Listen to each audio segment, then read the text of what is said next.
Let me start by saying, giving you a piece of free advice: live life without fear. If you live life fearlessly, your life's experiences will be limitless. And I'll talk a little bit about that as we go on. The main topic of today's chat is entrepreneurship. And doctors can be entrepreneurs. You can invest in restaurants, in farms, in medical clinics, and so on. So I hope it's somewhat relevant. The first thing when you think about being an entrepreneur is to understand that, at least in the United States and perhaps elsewhere in the Western world, majority of startup companies fail. And they fail for a bunch of reasons: bad management, access to funds, wrong products, wrong business strategy, and all of that. But that wants to succeed really well. So the first thing I would do is understand what your goal is. What is it that you want to build? Why do you want to build it? And how you're going to go about it. Now, having a goal in itself is not enough. You have to have a strategy to attain your goal. I, even today, have a yearly strategy. I have a monthly strategy. I have a weekly strategy, and I have a daily strategy of what I want to accomplish. So every day I sit and write down what it is that I want to do that day. I have a yearly strategy, and a goal without strategy is like a ship without rudder. You just sort of. Secondly, once you have your goal and strategy, literally write down what is it that you bring to the party. What is your core competency? What is your advantage? Why would you succeed? It could be a variety of reasons, but you need to understand what you bring to the party, what is your core competency. And it doesn't have to be something that other people don't do. It could be as simple as, I want to grow chili in my family farm, and this is how I want to sell it, this is how I want to market it, and so on and so forth. So understand your strategy clearly. Now, many people will tell you, have a plan B if plan A fails. I say don't have a plan B, right? Because plan B will dilute your energy. Give it all and be prepared to fail. And if you fail 5 times, get up 6 times, right? Failure is not a terrible thing. You learn more from your failure than you do from your success. Right? So, no plan B. Understand what your edge or your competency is, and then be fearless. Think big. And if you fail big, there's always a safety net. Remember, we have tremendous advantages as Tamils. We have a strong family network. We have a safety net. And this is an amazing time. I've never been more optimistic about the North because the central government is weak right now. They need external funds. The funders are understanding what's going on, and the latest IMF proposals have, one of the lines is the treatment, the disbursement of funds and the treatment of minorities. This is good for Sri Lanka in the long term. So it's a tremendous, I think, time to be living and working in the northern and eastern province. Now, I went to Vietnam soon after the war had ended, and it was devastated. Bombings, Vietnamese were leaving in boats to US and Europe and everywhere. And one thing I noticed is that Ho Chi Minh City was much more busier after 5 p.m. than during the day. People cycling around, much like here, motorcycles, cycles, And I asked the tour guide, where are they going?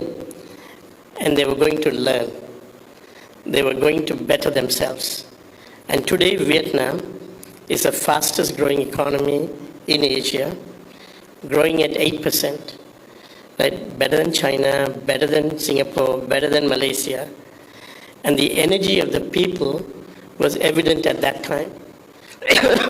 So we have a tremendous platform to build on our thing. Now, my father told me, and you may have heard this before from me, that you should spend the first third of your life learning, the second third of your life earning, and the last third of your life giving.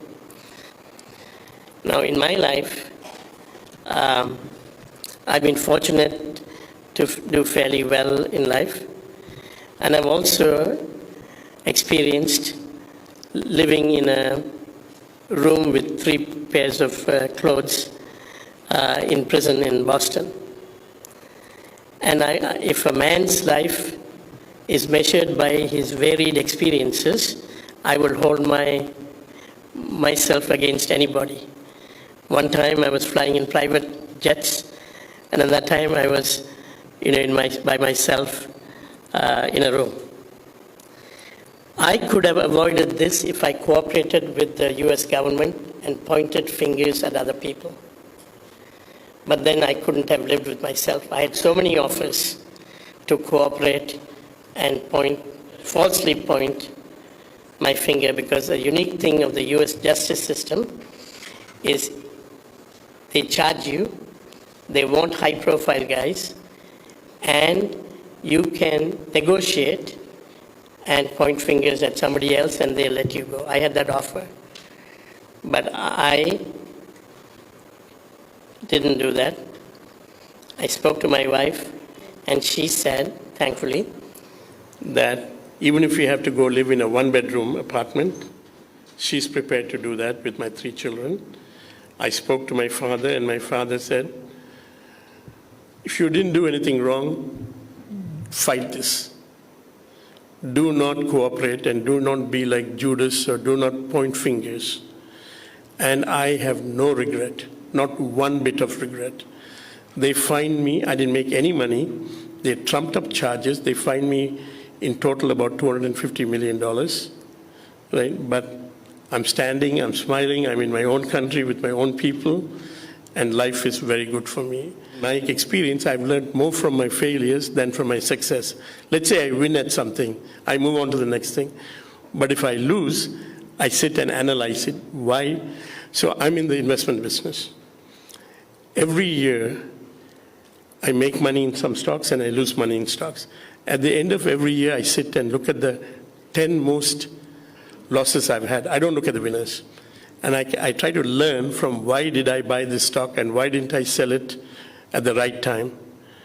And I think if you don't take failure as a negative, as a positive, as a learning experience, I think you will learn. You have to be mentally tough. As I said, you have to be fearless.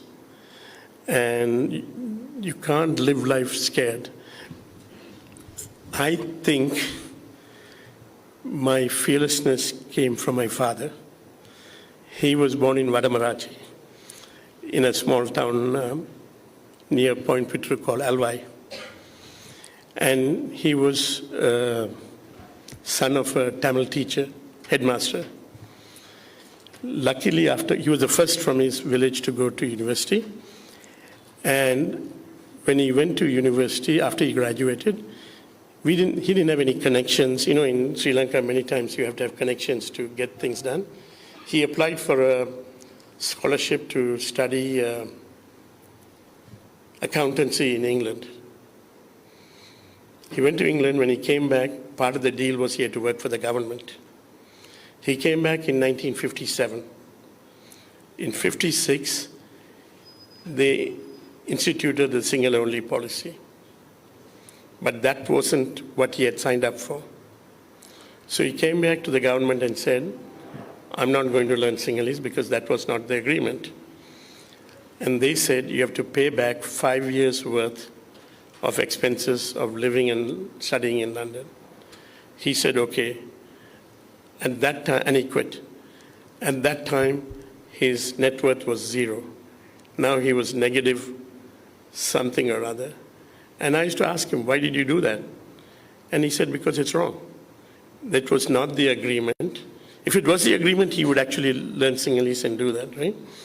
So all along his life, he was strong and fearless. And so many of my siblings are also, and he was my hero and remains my hero. So that's where and he told me, if you didn't do anything wrong, you fight this. This country, there are many more smarter guys than me that can explain what happened. But my feeling is, for the first time, the international community has got very active in Sri Lanka, the IMF, India, China and Japan. And we can't fool these countries. These countries know exactly what's going on here. And it's not a coincidence that they're talking about devolution before February 4th and talking about all these things. There's tremendous pressure in the central government to do the right thing. And so I think good things will happen. I just spent with my wife and children a week in the south. And the Sinhalese people are wonderful, kind, caring, easy to smile, much like the Tamil people. So then you ask yourself, where is the disconnect? And there's only one word: politicians. We know that in many countries there's corruption, but the level of corruption here is beyond the pale. And the amount relative to